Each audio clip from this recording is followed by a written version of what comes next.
Бишкекте жогорку кеңештин тарашын талап кылган митинг өттү. Чогулгандар жаңы конституцияны жаңы парламент кабыл алсын деп чыгышты. Президентти токтото отурган, токто, каяка баратасың, мыйзамды бузуп атасың, чектен чыгып кетип атасың деген бир дагы орган жок. Талас облусун Бакытбек Нарбеков жетектейт. Ал былтыркы парламенттик шайлоого бийликтеги Биримдик партиясы менен депутаттыкка аттанган. АКШ 13 өлкөнүн, анын ичинде Кыргызстандын жарандарына иммиграциялык виза бере баштайт. 3 жыл мурун кара тизмеге киргендердин көбү мусулман өлкөлөр болчу.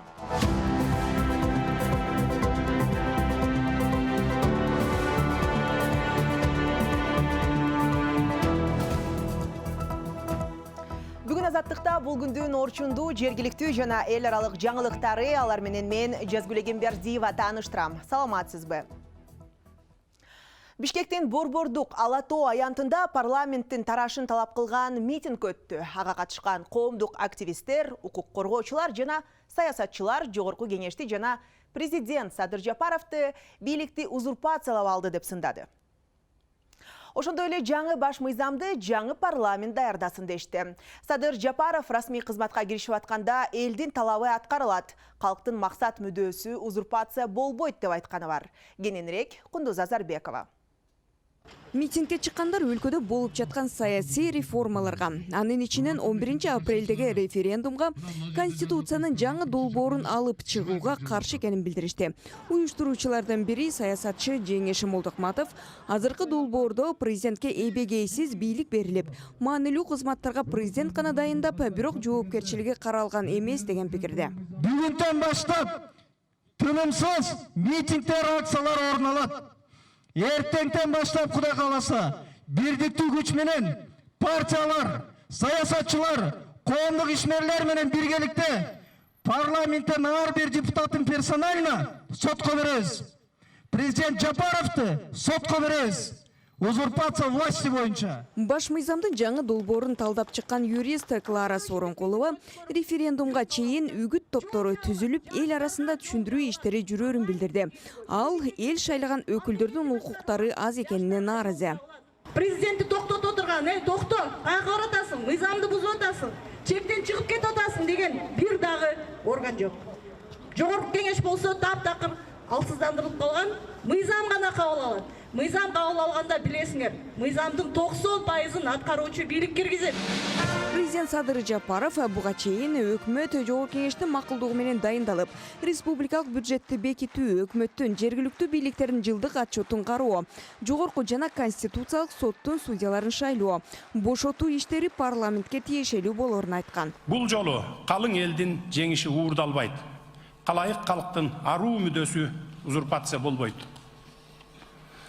Эл журтумдун ошондогу талабын жүзөгө ашырууну көздөө менин президенттик мөөнөтүмдүн негизги мүдөө максаты болмокчу. Конституцияны иштеп чыккан кеңеш менен төрагасы Бекбосун Бөрүбашев президенттик башкаруу болгондон кийин президентке чоң функция, ыйгарым укуктары менен берилиши керек болчу дейт. 89-чы белгиленин 5-пунктун карасаңыз, аткаруу бийлигинин ишмердүүлүгү үчүн президент жеке жооп берет дейт. Андан мурун 73-чү белгилене бар. Президент жооп берет дейт. Эмнеге жооп берет дейт? Биринчи конституцияны бузса, мыйзамдарды бузса, бул биринчи. Экинчиси, деги сот системасынын ишине кийлигишсе, жогорку кеңештин ишине кийлигишсе, президент жооп берет дейт. Бул экинчи түрдө жооп берет. А үчүнчүсү болсо импичмент. Баш мыйзамдын жаңы долбоорун 3-мартта депутаттар биринчи окууда жактырган. Долбоорду конституциялык кеңешме 2 айдан ашык талкуулаган. Бийлик конституциянын жаңы долбоорун быйыл апрелде референдумга коюуну сунуш кылууда. Кундуз Азарбекова, Давран Эгембердиев, Азаттык. Буга чейин Фейсбукта президент Садыр Жапаровдун атына Улуттук коопсуздук комитетинин төрагасы Камчыбек Ташиевдин үстүнөн даттануу каты жарыяланган. Анда Ташиев кызматкерлерине мыйзамсыз иштерди аткарууга көрсөтмө берип жатканы айтылып, атайын кызматтын акыркы иштери төраганын популисттиги жана пиар өнөктүгү деп сыпатталган. Ал эми коопсуздук комитети анонимдүү катты фейк деп сыпаттады.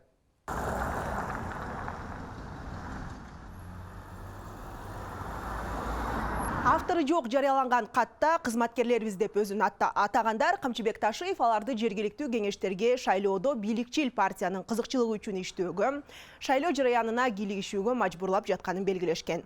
Ошондой эле ал жеке таарынычы жана кызыкчылыгы үчүн айрым адамдарга карата тергөө иш-чараларын жүргүзүүгө мажбурлап жана ооз-2 көрсөтмө берип келет деп жазылган.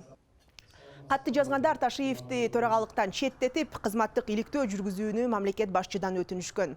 Ал эми бүгүн Улуттук коопсуздук комитети бул анонимдүү катты фейк деп сыпаттады.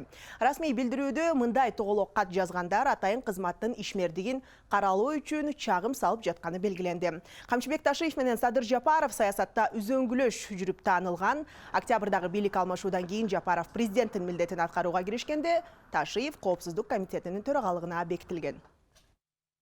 Акыркы убакта коррупцияга каршы күрөштүн күчөтүлүшү, пара алууга опуз ала бак чөндүрүүгө, бюджетти уурдоого, аткезчилик жана башка коррупциялык иштерге бут тосулганы айрымдарга жаккан жок. Ошондуктан Улуттук коопсуздук боюнча мамлекет комитети шайлоо жараянына кийлигишип жатат деген маалыматтарда атайын жасалган чагымчыл калп. Атайын кызмат тескерисинче шайлоодо саясий, административдик жана башка басым кысымга жол бербөөнүн үстүндө иштеп жатат.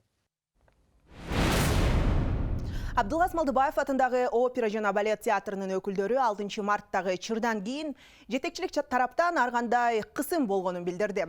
Артисттер бүгүн басма сөз жыйынын өткөрүп, театрда чындыкка жакындабаган ушактар тарап жатканына да токтолушту. Маалым болгондой, балет театрынын артисттеринин айлыгы 7-8 миң сом. Такая проблема была давно, попытки решить ее тоже были давно. 6 мартта театрда Аккуу көлү балетин көрөрмандарга коёр алдында артисттер сахнага чыкпай коюшкан. Аны уюштурган Радушка фонду окуяга гонорар жана жергиликтүү труппанын өкүлдөрүнүн Орусиядан келген артисттер менен иштешкиси келбегенин билдирген. Билеттин баасы 1000 сомдон 2000 сомго чейин сатылган. Балетке келген көрүүчүлөр нааразы болуп кетишкен. Ал эми кыргыз труппасынын өкүлдөрү чыр көптөн бери созулуп келаткан акча маселесинен улам чыкканын айтышты. Театрдын жетекчилиги артисттердин билдирүүсүнө комментарий бере элек, ал эми Маданият министрлиги чатакты иликтөө үчүн атайын комиссия түзүлгөнүн билдирди. 10 күн ичинде окуя боюнча эки тараптуу иликтөө жүргүзүлүп, театрдын жетекчилигине сунуш берилмекчи.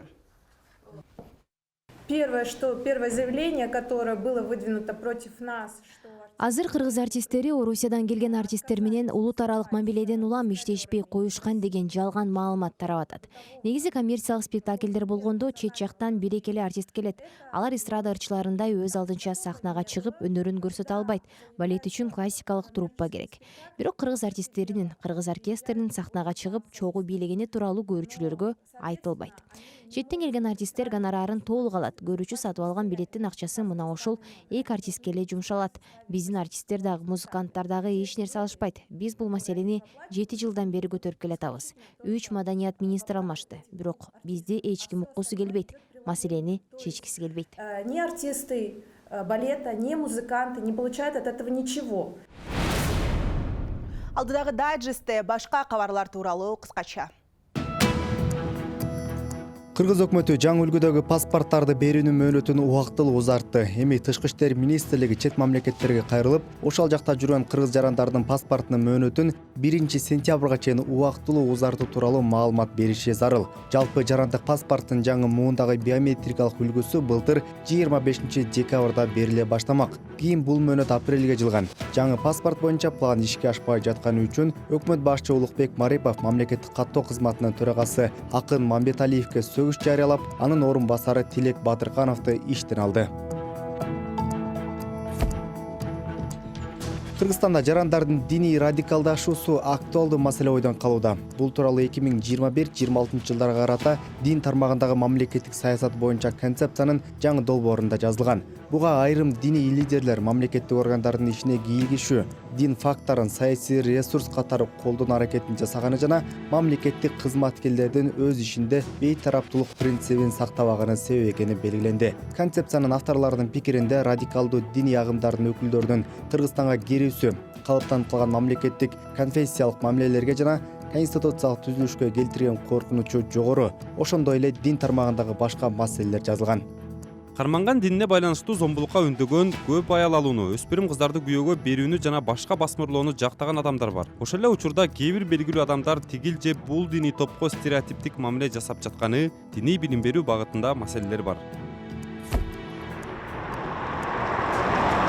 Талас облусуна жетекчи болуп Бакытбек Нарбеков дайындалды. Ал буга чейин президенттин жана парламенттин иш башкармалыгында бөлүм башчы болуп эмгектенген. 2020 жылдагы парламенттик шайлоодо Беримдик партиясынан депутаттыкка аттанган. Талас облусунун мурунку башчысы Айбек Бузурманкулов мамлекеттик банктардын биринин директорлор кеңешинин мүчөсү болгону маалымдалды. Жарандык активист катары таанылган Бузурманкулов өкмөттүн өкүлү болуп 2020 жылы октябрда өлкөдө бийлик алмашканда дайындалган болчу.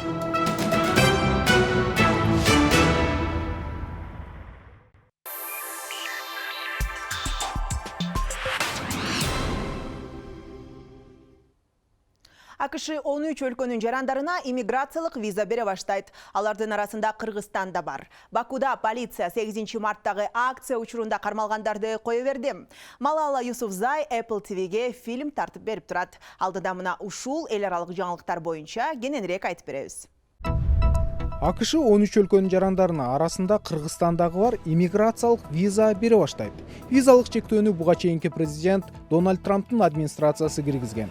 Дүйшөмбү күнү АКШнын мамлекеттик департаменти эми ошол тыюудан улам виза ала албай калгандардын көбү чечимди кайра карап чыгууну сураса болот же кайра визага документ тапшыра алат деп билдирди. Джо Байден мурунку чечимди быйыл 20 январда жокко чыгарган. Мамлекеттик департаменттин маалыматына караганда 2017 жылдын декабрынан сөз болгон жарылыктын алкагында АКШга кирүү укугунан 40 миңдей киши ажырап калган. Кара тизмеге киргендердин көбү мусулман өлкөлөрү болчу. Бакуда полиция 8 марттагы акция учурунда кармалгандарды кое берди. Бул тууралуу аялдар маршынын уюштуруучулары Азаттык радиосунун Азери кызматына билдиришти. Активисттер өлкөдө гендердик теңсиздик өкүм сүргөнүн айтып, зомбулукка чыдап отурба деген жазуусу бар плакаттарды көтөрүп чыгышкан. Полиция плакаттарды жулуп алып, аялдарды акцияга чейин эле кууп таркатып, 10 чактысын кармап кеткен. Алардын айрымдары тартип коргоочулар күч менен машинелерге сүйрөп барышкандан кийин ооруканага кайрылышкандыгын кабарчыларга айтып беришти. Бирок Азербайжандын полициясы баардык дооматтарды четке кагууда.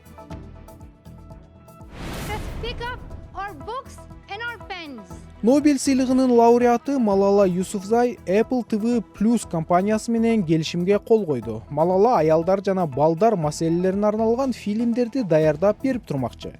Apple TV 9 мартта билдиргендей, талиптердин кол салуусунан аман калган пакистандык активист узак кызматташтыкка макул болду. 23 жаштагы Малала аялдарды, жаштарды, жазуучулар жана артисттерди колдоо мүмкүнчүлүгүнө ээ болгонуна ыраазылыгын билдирди. Бул өнөктөштүк мен аркылуу жаштар, кыздар тасмаларды берүүлөрдү көрүп шыктанышат деп ойлойм, деди активист. Өспүрүм кезинде 2012 жылы кыздардын билим алуусу үчүн күрөшүп келген Малаланы мектепке бараткан жеринен талип согушкерлери атып кеткен. Мекенинде жана чет өлкөдө дарыланып бир нече айдан кийин эсине келген. 2014 жылы кыздардын билим алуусун колдогон компаниясы үчүн Нобелдин тынчтык сыйлыгына арзыган болчу.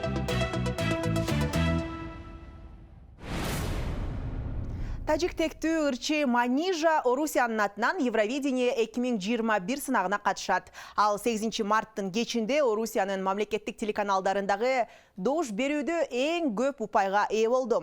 Манижа эл аралык сынакта орус аял деген ырды аткарат. Манижа ким? Алдыда айтып беребиз.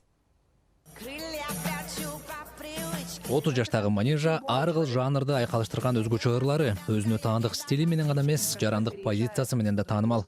Ал кезинде үй бүлөлүк зомбулукка каршы жана тең укуктуулукка чакырган өнөктүктөргө жигердүү катышкан. 2020 жылы Улуттар уюмунун качкындар агенттигинин элчисине айланган. 12 жаштан тартып музыка чөйрөсүндө жүргөн Манижа Тажикстанда төрөлгөн. Бирок бул өлкөдөгү 1992-97 жылдардагы жарандык согуштан улам ата-энеси менен Москвага көчүп кеткен. Бир нече жыл Европада да жашаган. Я человек мира. Мен дүйнөнүн адамымын. Тажик да, славян да тектүүмүн. Англис тилинде да сүйлөгөн адаммын. Кайсы бир түшүнүккө байланбайм. На английском языке. Я не знаю, я перестала... Евровидение 2021 быйыл 18-22 май күндөрү Нидерланддын Роттердам шаарында өтүш керек. Былтыркы сынак пандемиядан улам өтпөй калган. Уюштуруучулар бул ирет кандай шартта болбосун ыр таймаш болорун билдирип жатышат. Бирок залга көрүүчүлөр киргизилеби же жокпу азырынча чечиле элек. Мына ушул эл аралык жана башка жергиликтүү жаңылыктар менен Азаттыктын веб-сайтынан жана соц тармактагы баракчаларынан кененирээк таанышсаңыз болот. Ал эми биз бүгүнкү программаны жыйынтыктайбыз. Бишкектеги студияда мен Жазгүл Эгембердиева иштедим. Кайрадан көрүшкөнчө аман болуңуз. болот.